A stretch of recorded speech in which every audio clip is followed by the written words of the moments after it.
Oke, assalamualaikum warahmatullahi wabarakatuh. Selamat pagi menjelang siang. Mudah-mudahan semua dalam lindungan Tuhan Yang Maha Esa. Sebelum belajar, mari kita berdoa bersama-sama. Berdoa dimulai. Selesai. Mudah-mudahan semua sudah ngabsen untuk hari ini.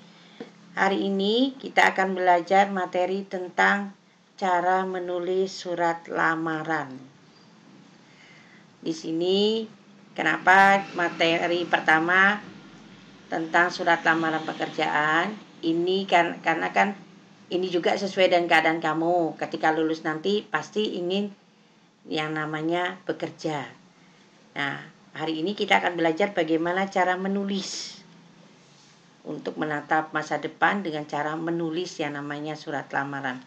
Nah, surat lamaran pekerjaan adalah surat permohonan untuk memperoleh suatu pekerjaan atau sebuah jabatan. Nah, surat ini bisa saja berisi yang namanya tentang penawaran keahlian, karena dilihat dari mananya, dari ijazah seseorang yang melamar. Kemudian kemampuan biasanya juga bisa dilihat dari ini semua tertuang kemampuan, jasa terhadap suatu perusahaan atau juga instansi. Ini adalah biasa yang diisi ketika orang membuat yang namanya surat lamaran pekerjaan. Untuk apa? Untuk diketahui kepada perusahaan yang memerlukan atau yang kita mengajukan permohonan nanti. Nah, surat lamaran kerja ini juga berfungsi sebagai langkah pembuka bagi seseorang untuk bekerja di suatu tempat. Nah, biasanya walaupun mungkin tidak semua instansi, kalau kita pelayan toko tidak pakai surat lamaran pekerjaan. Nah, memang surat lamaran pekerjaan ini biasanya hanya kepada perusahaan-perusahaan baik kecil maupun besar yang mempunyai manajemen tersendiri. Nah, tertariknya perusahaan terhadap lamaran ini ditandai adanya panggilan atau jawaban kepada pelamar, baik disampaikan secara langsung melalui telepon maupun melalui surat panggilan. Nah, surat lamaran pekerjaan ini juga untuk memberikan respon kepada sebuah perusahaan agar supaya nanti dia memberikan bisa dijadikan sebagai pertimbangan bagaimana seseorang yang ingin diterima bekerja pada wilayah mereka atau pada instansi mereka. Nah, isi surat lamaran pekerjaan itu biasanya bersifat persuasif. Artinya ditulis dengan gaya yang menarik dan memberikan keyakinan tentang kecakapan, kemampuan dan kesungguhan bekerja. Artinya di sini memang kita tahu dalam mengisi surat lamaran pekerjaan itu sebuah instansi berbeda-beda. Tapi dalam hal ini meskipun berbeda tidak mengurangi yang namanya kaidah-kaidah yang harus ada dalam sebuah surat lamaran pekerjaan. Nah, dalam surat lamaran pekerjaan pun diharapkan kita sebagai pelamar tidak harus membuat bertele-tele, dalam artian to the point saja.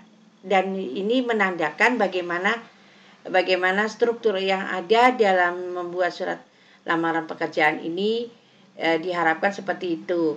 Yang penting bagi sebuah instansi atau perusahaan yang kita mengajukan lamaran itu, dia bisa memahami apa yang kita buat.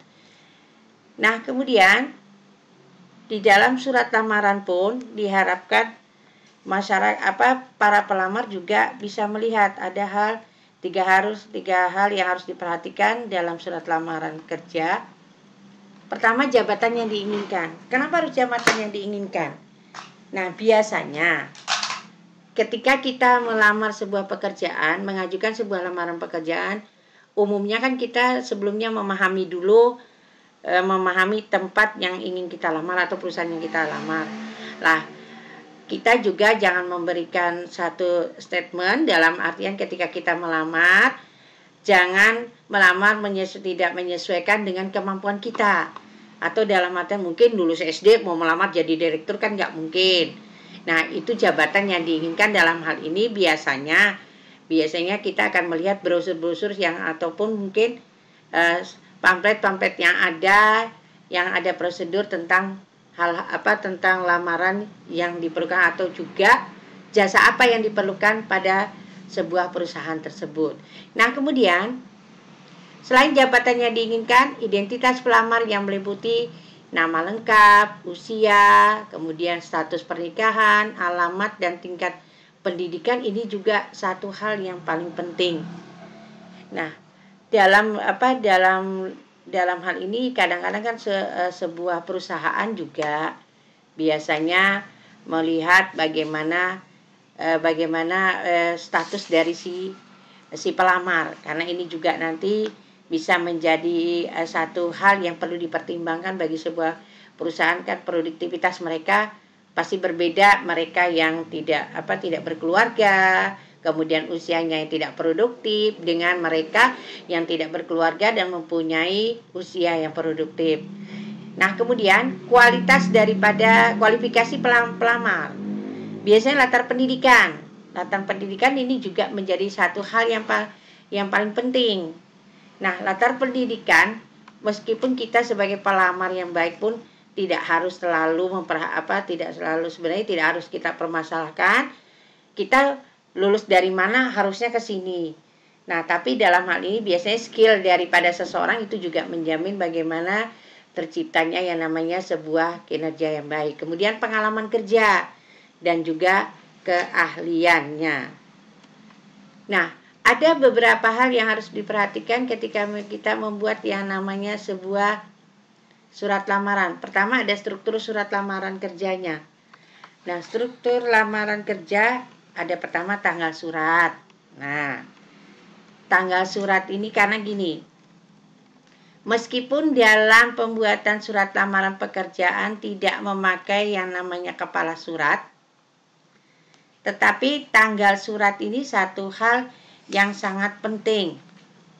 Nah, tanggal surat ini juga menjadikan satu hal yang harus kita perhatikan dalam membuat surat lamaran. Kemudian dalam hal ini berisi tentang apa? Nah, tentang bagaimana kita bisa memperhatikan ini surat untuk apa.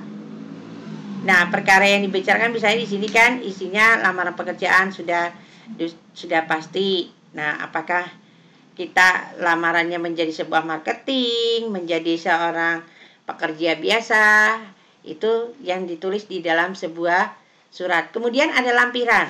Nah, lampiran itu bermacam-macam. Lampiran itu bisa riwayat hidup, kemudian bisa pas foto, kemudian kartu tanda penduduk, salinan ijazah, kemudian surat keterangan sehat dari dokter, kemudian surat kelakuan baik. Ini semua termasuk dalam lampiran. Nah, kemudian alamat surat. Ada dua macam alamat yang biasa ada dalam sebuah surat. Alamat di dalam surat lamaran, dan itu kita namakan dengan alamatnya yang di dalam surat. Kalau yang kedua, yang pertama itu di luar surat. Di luar surat itu biasanya amplop. Alamat yang ditulis pada sampul surat itu, suratnya ini kan berfungsi untuk memberikan kemudahan sebagai petunjuk bagi petugas pos dalam menyampaikan surat lamaran. Sama saja ketika kamu mengirim, ataupun mungkin tidak lewat pos, pihak kamu antar sendiri, tetapi kan paling tidak di depan ini surat ditujukan ke siapa. Nah, yang kemudian selanjutnya ada yang namanya salam pembuka. Nah, di dalam salam pembuka berfungsi sebagai penghormatan terhadap pihak yang dituju. Nah, salam pembuka yang paling benar, tulislah dengan hormat. Atau kita tidak harus mengucapkan salam, karena kita tahu belum tentu sebuah perusahaan itu mereka semuanya beragama Islam. Nah, bisa jadi makanya salam pembuka biasanya kita bisa isi dengan salam dengan hormat, atau misalnya bisa jadi kita panggil der sir, atau misalnya der, itu tergantung bagaimana surat lamaran itu ditujukan kemana. Kemudian isi surat. Nah, di dalam isi surat ada yang namanya alamat alinea pembuka.